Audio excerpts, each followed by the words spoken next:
សួស្តីបងប្អូនអរគ្នាថ្ងៃនេះនាំបងប្អូនដើរលេងនៅផ្សារទំនើបម្ដងអត់ដែលបានដើរលេងសោះ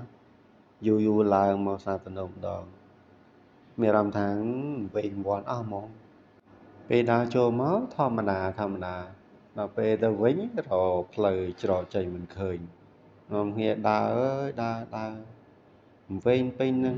ទាំងប្រុសទាំងស្រីយូរបានឡើងផ្សារទំនើបម្ដងឡើងវែងហ្មងនឹងតាណានៅតាណីវែងវាន់ពេញហ្នឹងហ្មងមើលលិចមើលកើតហ៎ឃើញគេនោះស្អាតឃើញនេះស្អាតចាំមើលចុះមើលឡើងដល់ពេលរកផ្លូវមកវិញរកអត់ឃើញនោះនេះជីច្រាយយន្តចុះឡើងដើររេរចឹងមែនគេថាអ្នកស្រែចូលក្រុងមែនហ្មងយូរបានឡើងលេងម្ដងឃើញផ្លែកភ្នែកចេះតែមើលលិចមើលកើតឲ្យបានមើលផ្លូវផ្លេចវែងនោះនេះវែងសួរអានោះក៏មិនដឹងសួរនេះក៏មិនដឹងរាយន្តជីច្រាយន្តចុះឡើងយ៉ាប់មែនចាំមិនថាពេលតនេដើរលេងបានច្រើនបន្តិចកុំនៅតែផ្ទះពេកដើរលេងឲ្យវាស្រួលខ្លួនឲ្យសុបាយឲ្យវាស្រស់ស្រាយអញ្ចឹងណា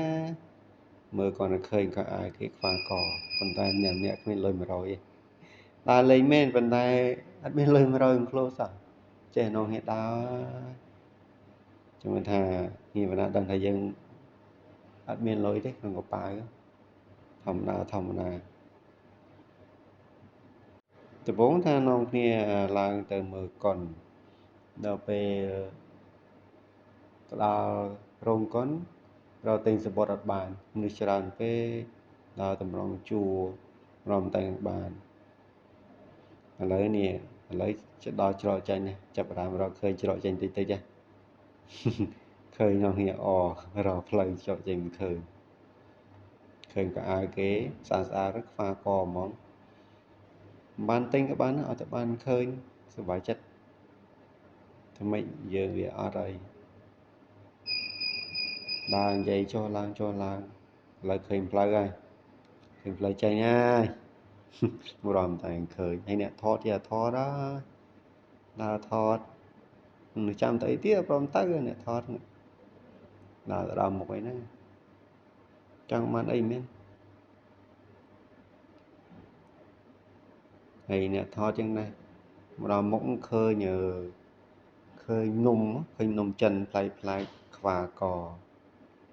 មើលគាត់ឃើញនំចិនខ្វាកប៉ុន្តែគ្មានអ្នកគ្មានលុយទេ